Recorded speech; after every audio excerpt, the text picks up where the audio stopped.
Hello everyone, welcome to Exambee. दोस्तों, बहुत स्वागत है आप सभी का एग्जाम्बी के इस प्लेटफॉर्म में to make your preparation 50% faster. और ये काफी इंपॉर्टेंट वीडियो होने वाला है। इंपॉर्टेंट इसलिए क्योंकि यहाँ पे हमें रुक के हमेशा समझना होता है जब भी हम बात करते हैं कि हमने कोई एग्जामिनेशन दिया। और हम सभी को पता है किसी भी एग्जामिनेशन देने की दो ही आउटकम है, या तो वो क्लियर होगा या वो फिर क्लियर नहीं होगा। और आज हम बात करने वाले हैं कि उन सभी स्टूडेंट्स के बारे में जिन्होंने नाबार्ड 2024 को एग्जामिनेशन दिया।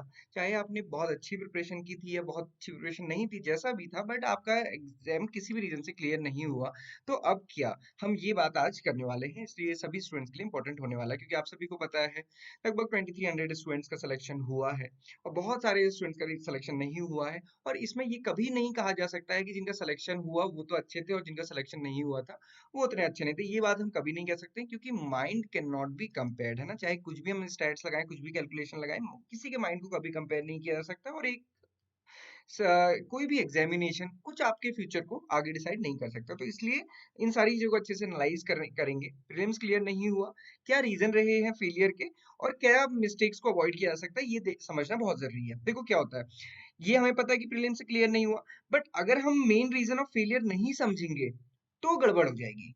और अगर हम ये समझेंगे ही नहीं तो फिर हम अवॉइड कैसे करेंगे। फिर तो हम वो मिस्टेक्स को रिपीट कर देंगे। और मैंने देखा है कि स्टूडेंट्स बहुत बार रिपीट ही करते हैं इस मिस्टेक्स को अपनी। मतलब जिस तरीके से इस साल पढ़ा, अगर उसी तरीके से आप नेक्स्ट ईयर भी प्रिपेयर करेंगे तो फिर उतना चांसेस नहीं बनते हैं। तो हमें ये समझना है सबसे पहले कि गड़बड़ कहाँ पे हुई और सही से रियलाइज करना है। ये नहीं देखना है कि क्या होना चाहिए था, आप ये देखो कि आपने क्या किया और क्या आपको लगता है, क्योंकि अब आपने एग्जामिनेशन दे दिया है। एक सेल्फ एनालिसिस जरूर बनती है ना। तो हम सबसे पहले देखते हैं, देखिए कल मैंने ये पोल लॉन्च किया था टेलीग्राम चैनल पे। तो मैंने लिखा इसमें, if you not clear the NABARD 2024 what you think what might be the reasons.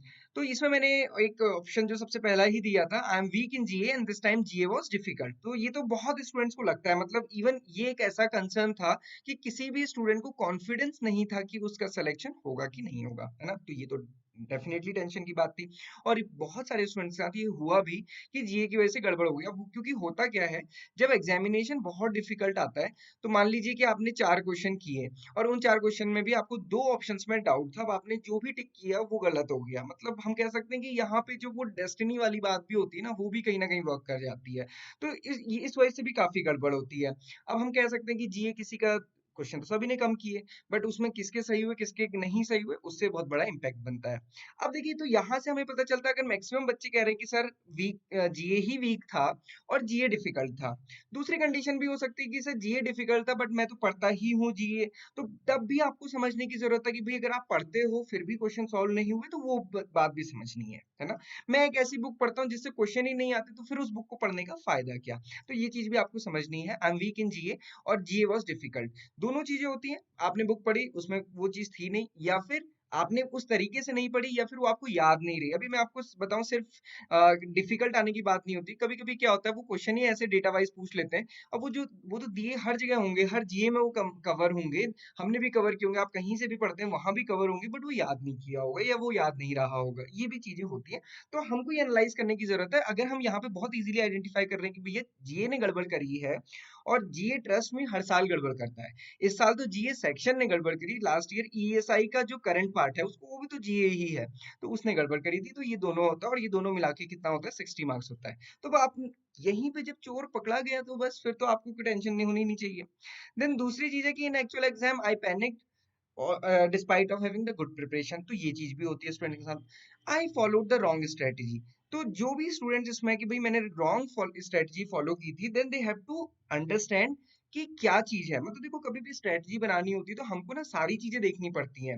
मतलब हमको अपना पूरा एनवायरनमेंट देखना है, न सिर्फ केवल आपको टारगेट आपका पता है ना। बट आपको टारगेट ऐसा तो नहीं है कि बस इसके लिए पढ़ाई ही करनी है। तो देखो, इसके लिए आपको स्टडी तो करना ही है डेफिनेटली। उसके लिए आपके पास मटेरियल भी होना चाहिए। मटेरियल मतलब जिसको हम कहते हैं कंटेंट। अब मैंने देखा है कि आज के टाइम पे यूट्यूब पे कुछ भी पढ़ाने के लिए कुछ भी पढ़ा देते हैं। आप खुद बताइए, यहीं पे सोचिए, नाबार्ड एनुअल रिपोर्ट बहुत उस पे डिस्कशन हुआ, बहुत सारे यूट्यूब चैनल ने घंटे-घंटे, 2-2 घंटे पढ़ाया उसमें, उससे कौन-सा क्वेश्चन आया था नाबार्ड एनुअल रिपोर्ट से?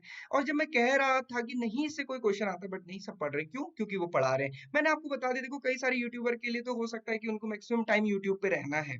बट आपको ये देखना है कि आपके लिए क्या ज़रूरी है? आपको क्या यूट्यूब से चिपके रहना है या एग्ज़ाम क्लियर करना है? और जब हमारे पास सिलेबस है, प्रीवियस ईयर पैटर्न है, तो ये चीज़ें हमें अवॉइड करनी पड़ेंगी। तो ये चीज़ मैं मानता हूँ कि ये सब रॉन्ग स्ट्रैटेजी होती है, इसलिए आपको समझना है। यूट्यूबर का एम हो सकता है उसको दिन में 5 वीडियो बनानी है, 5 घंटे उसको लाइव रहना है, तो अब वो उसको कुछ ना कुछ तो पढ़ाना पड़ेगा, बट वो कुछ ना कुछ पढ़ाने के चक्कर में आपकी प्रिपरेशन तो गड़बड़ नहीं हो रही, ये आपको समझना है। तो ये चीज़ है कि सबसे पहले समझिए स्टडी और मटेरियल, और देन उसके बाद आप देखिए कि आपने बैलेंस बनाया कि नहीं, बैलेंस किसमें बनाना था? 8 सब्जेक्ट में। ये भी बहुत बड़ी गड़बड़ होती है। और भी फैक्टर होते हैं, आपने आप कितना एग्जाम सेंटर में क्या हुआ, ये सारी चीजें, तो ये चीज देखना है, ये सारी स्ट्रेटजी होनी चाहिए। स्ट्रेटजी इज नॉट ओनली कि आप कितने घंटे पढ़ोगे, स्ट्रेटजी में सारी चीजें आती हैं, है ना। देन फोकस्ड या स्टडीड फ्रॉम यूट्यूब ओनली, देखो ये भी एक बहुत चीज होती है, हालांकि इसका परसेंटेज कम है, बट आप सभी को पता है लास्ट टाइम में हमें क्या लगता है यार, नहीं वहां पे लाइव सेशन चल रहा है, मैं वो मैराथन भी दौड़ा हूँ, मैं वो मैराथन भी दौड़ा हूँ, मैं वो मैराथन भी दौड़ा हूँ। तो ये चीजें नहीं करनी पड़ती ना, सेम टाइम पे आप सब कुछ नहीं दौड़ सकते हो, है ना। अगर रियल मैराथन की बात करें, उसेन बोल्ट की भी बात करेंगे, तो वो एक दिन में सारी जगह नहीं दौड़ सकता था ना, कहीं भी होगा तो एक ही जगह फोकस करना पड़ेगा, वो भी आपको समझना है। और उनमें कितना एब्जॉर्प्शन है, ये सबसे इंपॉर्टेंट चीज है। अब देखिए मैक्सिमम स्टूडेंट्स ने कहा, मतलब सेकंड नंबर पे हम कह सकते हैं, थर्ड नंबर पे, I was not prepared for NABARD this time. तो सबसे ज्यादा बच्चों के साथ जीए का इशू था, और फिर उसके बाद क्या था कि मैंने इस बार प्रिपरेशन अच्छे से नहीं की थी। समहाउ इन्फ्लुएंस में फॉर्म फिल किया, लगा कि एक अच्छा जॉब है करनी चाहिए, या फिर मैं एलिजिबल नहीं था, ये सारे रीजन होते हैं। तो मतलब आप ये देखिए कि अगर आप फुली प्रिपेयर्ड नहीं थे, बट आप नेक्स्ट ईयर टारगेट करते हैं, तो दोस्तों यहाँ पे लेसन्स और लर्निंग जरूर होनी चाहिए। और यहाँ पे आज एक काम क्या करना है आपको, अपनी जो नोटबुक है, मैं हमेशा कहता हूँ उसके स्टार्टिंग में ना, स्टार्टिंग पेज बहुत इंपॉर्टेंट होता है, क्योंकि बुक तो कम खुलती है पर आगे से हमेशा दिखती है। तो जो नोटबुक है आपकी, आप उसमें ना स्टार्टिंग में लिखिए, एक तो सबसे पहले पॉइंट लिखिए, I can clear this examination. तो वो कॉन्फिडेंस जब तक आपको सामने से नहीं आएगा ना, खुद से नहीं आएगा, और आप रोज उसको नहीं देखोगे ना, तब तक वो रियलाइजेशन भी नहीं होगा। तो लॉ ऑफ अट्रैक्शन भी इसी को कहते हैं। देन सेकंड चीज यहाँ पे लिखिए कि आपके क्या क्या लेसन्स हैं, लेसन्स जो आपने खुद एग्जाम देके समझे, और साथ ही साथ आप ये वीडियो देख रहे हैं, कुछ ना कुछ अंडरस्टैंडिंग यहाँ से भी होगी, कुछ और वीडियोस भी आपने देखे होंगे, तो जो भी लेसन है वो यहाँ पे लिखिए।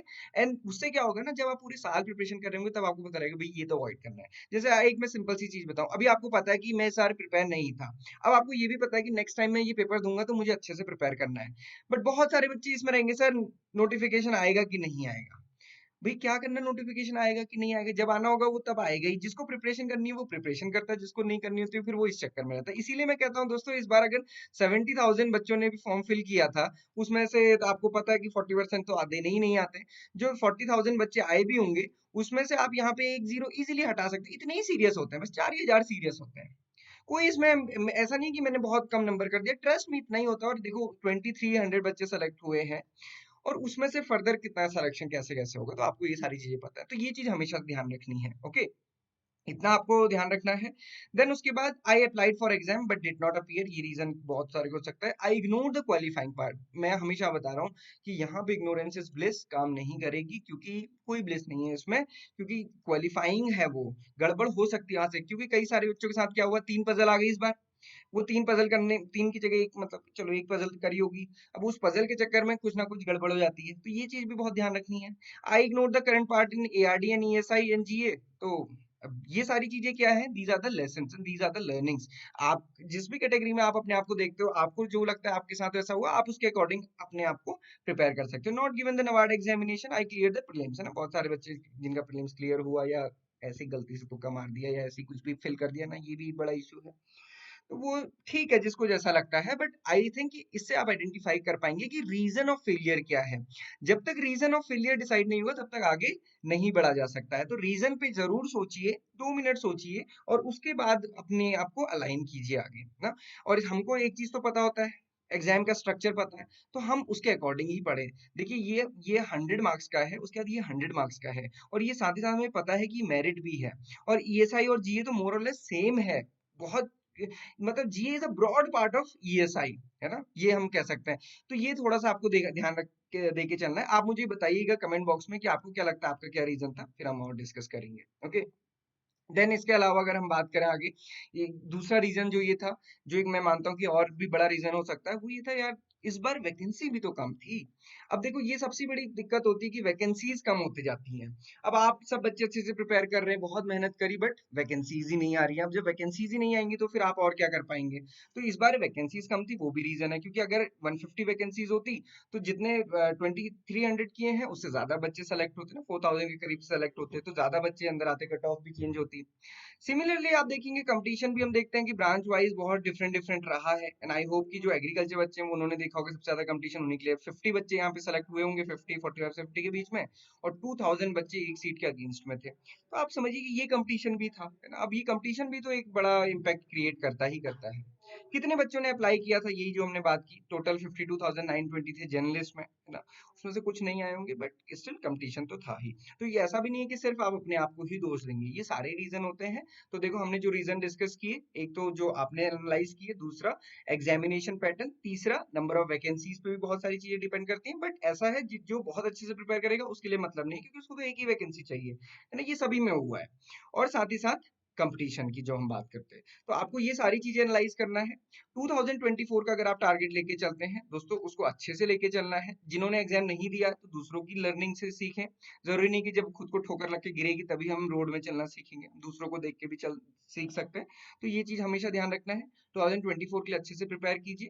कोई भी डाउट क्वेरी क्वेश्चन होता है आप हमसे पूछ सकते हैं, है ना। 2024 के लिए बेस्ट कोर्स आपको एग्जाम में मिल जाएगा, जो बहुत short to the point crisp है। मैं देखता हूँ बच्चे कहते हैं सर हमारे पास पीडीएफ है 200 200 300 पेजेस का एक टॉपिक का, वो तो बुक होती है, वो नोट्स थोड़ी होते हैं, वो कभी नहीं पढ़े जाएंगे, ट्रस्ट मी। तो इसलिए short to the point crisp. आप अभी कह सकते हैं कि सर ये तो 10 पेज का ही है, बट दोस्तों उतना ही पढ़ा जाता है, हमेशा ध्यान रखिए। This is a competitive examination, PhD नहीं करनी है, ये आपको ध्यान रहना चाहिए।